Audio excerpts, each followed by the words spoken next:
Hey guys, what's up, and welcome back to My Hero Academia Season 5, Episode 14. Today we're going to be looking at the preview that was a complete lie last week, because Shigaraki is not in it at all unless we only saw his bottom half. I don't think we did. So we start off, we see Hawks flying in the air talking to Dabi, and pretty much he's trying to win Dabi's trust. It's implied that he then goes to kill Best Jeanist, or, does something. I doubt he actually killed him. When Best Jeanist actually says he's going to return to hero work even though he's lost a lung. Go figure. And then we run the new intro. The new intro is run by Man with a Mission, the same dude that did the Inuyashiki, or same band that did the Inuyashiki opening. Not as good as that one, but definitely a step up from the older one, or the last week's episode. The older opening they had. I appreciate this one much more, and it feels much faster. We then have a little tidbit when Deku goes back home, because in between all of the work studies, they are actually allowed one day with supervision from a hero back to their house. We don't see who the hero is, but I guess we can assume it's Aizawa again. I'm not sure. They pretty much just have a crying section because he's growing, and you know, she starts crying after he reads his letter about Eri. After they saved her and everything, and he's so happy about it, and she's like, "Wow, uh, this is great." And then he hears that and he's like, "Oh wow, great." And then they start crying together. It's really annoying. Way rather would see. I mean, it wasn't bad, but in all honesty, I'd way rather see what the takeoff scene for Todoroki was with his father, especially because he didn't really leave him, or the takeoff scene with Baku- Bakugo and his whole family. I mean, we've seen a lot of Deku, so we kind of know what to expect, but it'd be much more beneficial for us to see what actually is going on in the homes of those two. We then have a little cutback where Hawks has gotten called down by the dude that slides everywhere, the same dude that hugged Bakugo and Todoroki when they caught the villain. And he pretty much gets told that he outranks him, and Hawk plays along with it until somebody with a computer, a lot like Hawkeye or Nighthawk, I forget his name again, actually comes in and it's like, yeah, no, he outranks you. He's number 2. He's got access to information you could never have. You know, really concerning there. Uh, in the end of the episode, they actually show him in a different light, which is really interesting. And then actually we start to get to see uh, Bakugo, Deku, and Todoroki meet Endeavor. And Endeavor's like, yeah, I didn't really want to teach all of you. I'm out. He only wanted to show his son, so he immediately dips when he sees all of them and he realizes, like, I can just get as far away from them as I can. We have a little bit of a flashback where Deku and Bakugo take it to All Might, and All Might stresses, this is a great opportunity. You guys should take it, especially you, Bakugo, because Bakugo and Endeavor really do share a similar personality. Um, you could definitely see how Bakugo could turn into a character like Endeavor.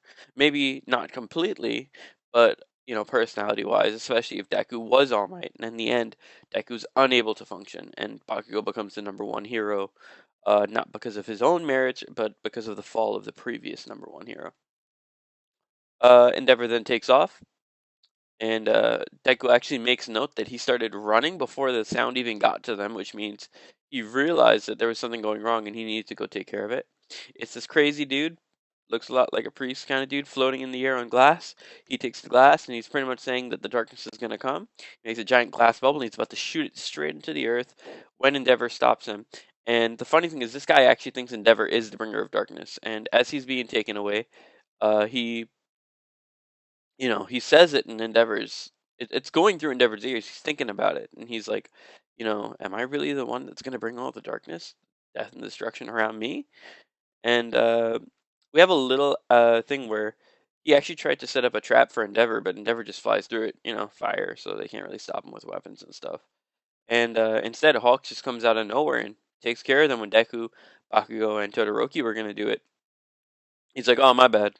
He Hawk is actually supposed to let Endeavor know when he's in the area, but he said, "Oh, he's just passing by," and he hands Endeavor a book, right? And he's very serious this entire time. It's honestly really odd, and Endeavor picks up on this because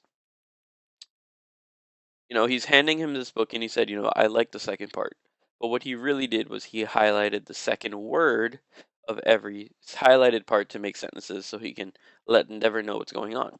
Because he's working for both the heroes and the villains under the heroes' orders. And he's trying to find out more information. Again, we don't know what he did to Best Jeanist or anything. We just know that he's trying to double cross the villains, and he's undercover right now. He then gives a book to Deku and all them. When Deku's like, "That might be the secret to his speed," he's like, "Nope," or no, he's not like, "Nope." He just gives them all a book, and he has 3 copies. It's a really odd scene. I kind of hope it comes back up again, but yeah. Honestly, it was just a lot of staring. Hawks was talking a lot of nothing. In all honesty, he was trying to point out to Endeavor, check out the information because he can't say it out loud because he's being monitored by probably more than one person. Probably the evils, the evil, the League of Villains, along with the Hero Agency. And then we finally get on into the next part, where is Bakugo, Deku, and Todoroki get into Endeavor's Hero Agency, where they're taking all of the requests and they have to deal everything out and get the dispatch there as soon as possible. So Bakugo immediately gets challenged by somebody with a very similar personality to him, straight up in his face, saying, "We're not going to slow down for you. You have to, you have to really get going if you want to even get out there, right?" And funnily enough, Bakugo doesn't blow up. He's like, "Hell yeah, let's go!" And I think one of the funniest parts about that was Deku's face. When Bakugo's all ready to go, he's like, "All right, there's 100 people a day. Let's go, let's go, let's go." They're like, "No, no, no, wait for Endeavor's order." And he's like, "What? There's 100 people that need help. So like, let's go." You know, even if it's from like just paperwork and stuff, he seems down for it. And Deku is like, this isn't normal." Todoroki is, as always, uncaring. Endeavor actually finally figures out what Hawk was talking about, with the favorite part is the second part of it, you know? And he puts together the message, which lets them know they're actually on a time limit for a few months. And until then, I mean, he has to prepare. And Endeavor is connecting dots between what the hero agencies and all these people have told him, and he's realizing something's going on. And we actually have a little shot back towards that same dude that just slides around everywhere. But he looks much more mad here, and he definitely looks like a villain. So I have no idea what's going on with him, but, I think it's heavily implied that, he's going to be a part of this uprising. The thing that actually got Endeavor to realize what Hawk was saying was the fact that this is pretty much the opposite of what Hawk used to say. And on top of that, he was serious the entire time in the conversation.